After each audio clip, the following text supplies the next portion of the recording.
This is a brief guide as to how you might answer the question that appears on the screen now. Namely, how far is it true to say that Mary I would have regarded herself as a successful monarch? Begin, as usual, with question analysis.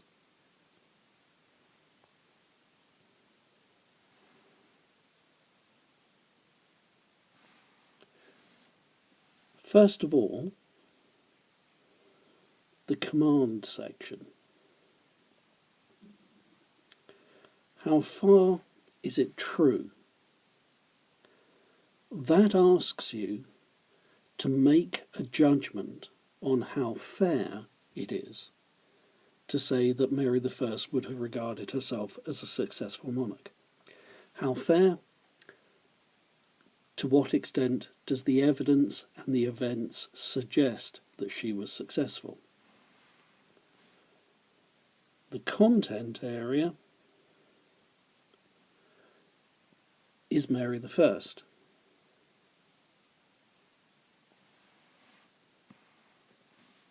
The key implication or instruction within this essay is regarded herself. Not did others see her as this? Should we as historians see herself as this? No, the key to answering this question is to look at what goals or priorities Mary would have set herself when she started reigning England.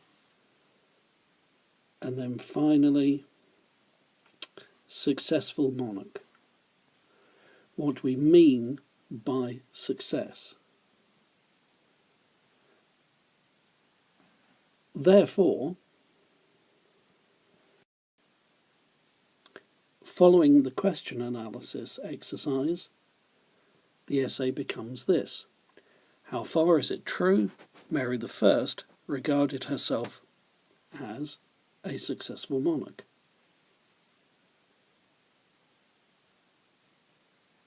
Before you begin to plan this essay, you have to ask yourself,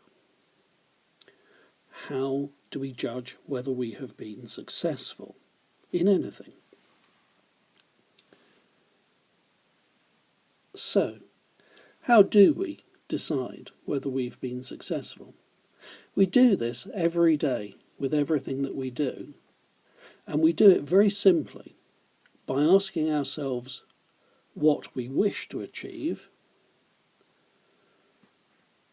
what are our priorities,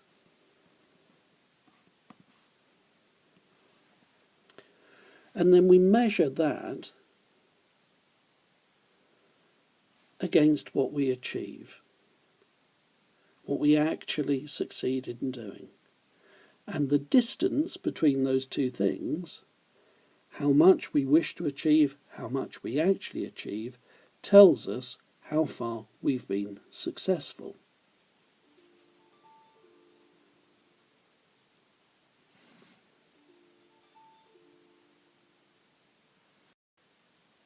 So, what would have been Mary's priorities for her reign?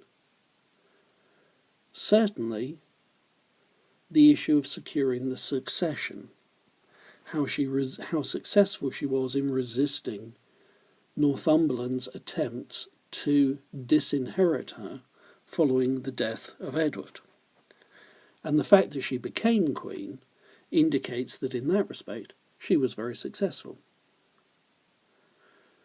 Also key for her was the restoration of Catholicism, what historians call the Marian, to do with Mary, the Marian counter-reformation.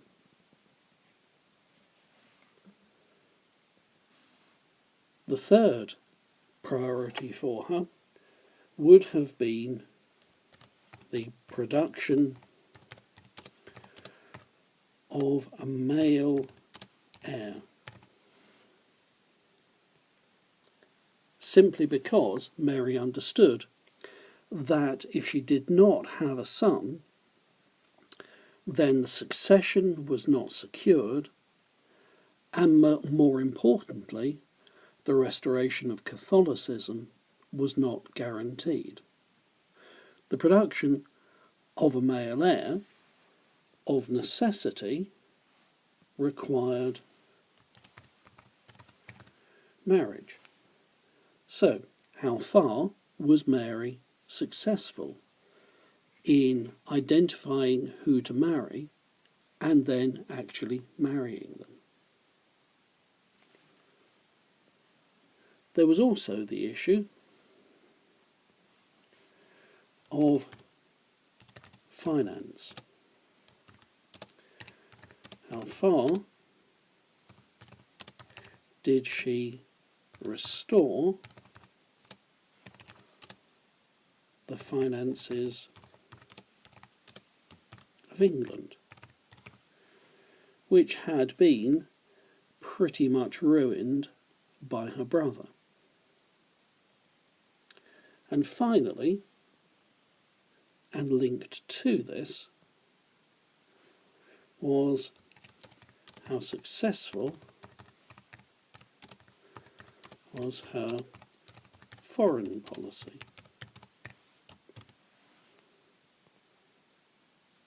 So these were the priorities that Mary set herself when she became queen. Your essay, therefore, becomes about the detail of these different areas and how successful Mary was in each of them.